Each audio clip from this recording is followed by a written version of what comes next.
Breaking news now. Ukraine and Russia are at war over Bakhmut.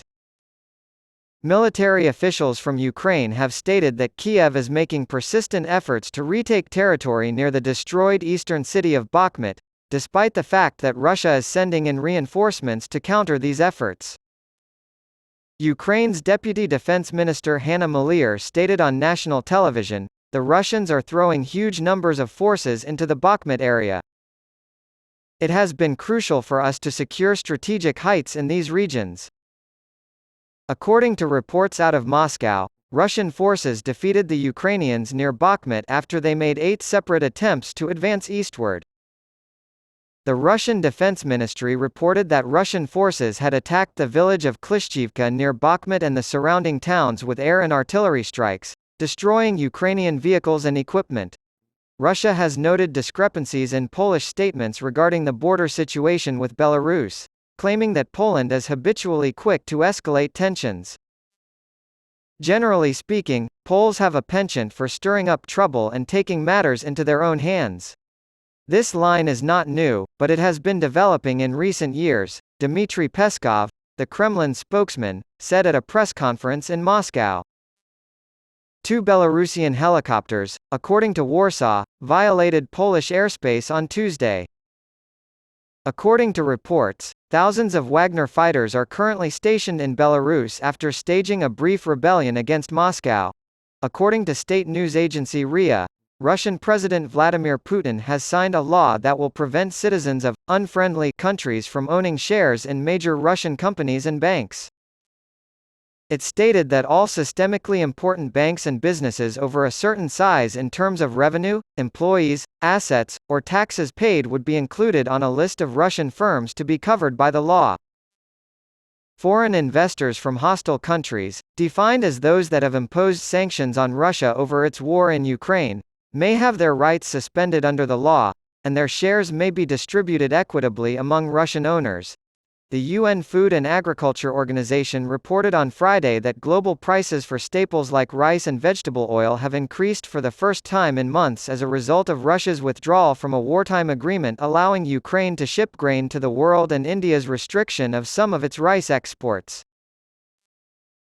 As a result of rising prices for rice and vegetable oil, the FAO Food Price Index, which measures monthly changes in the prices of internationally traded food commodities, rose by 1.3% in July compared to June. This was the first increase in the index in over a year, and it was caused by higher sugar prices. Since reaching all-time highs in the wake of Russia's offensive in Ukraine last year, commodity prices have been steadily declining.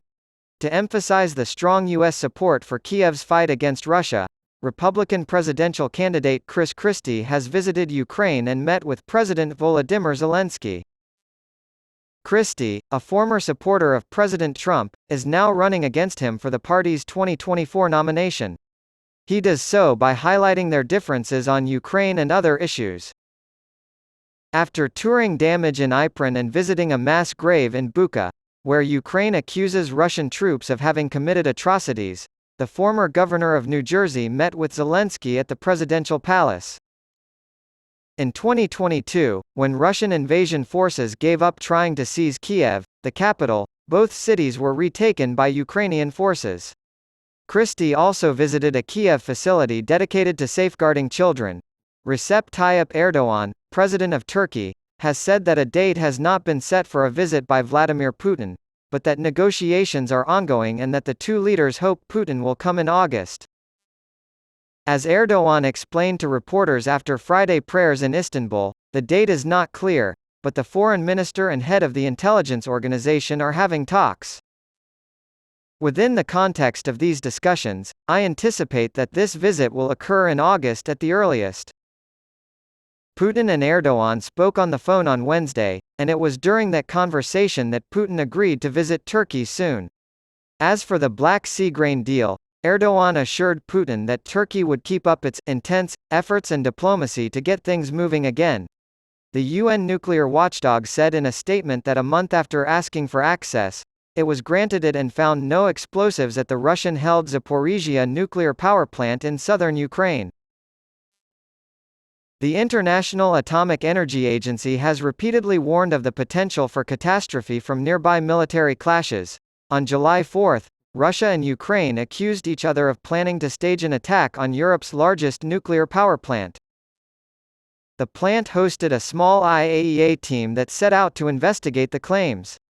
In the weeks that followed, it reported that, aside from some mines outside the perimeter, it had found no evidence of explosives anywhere it had been able to look inside the plant.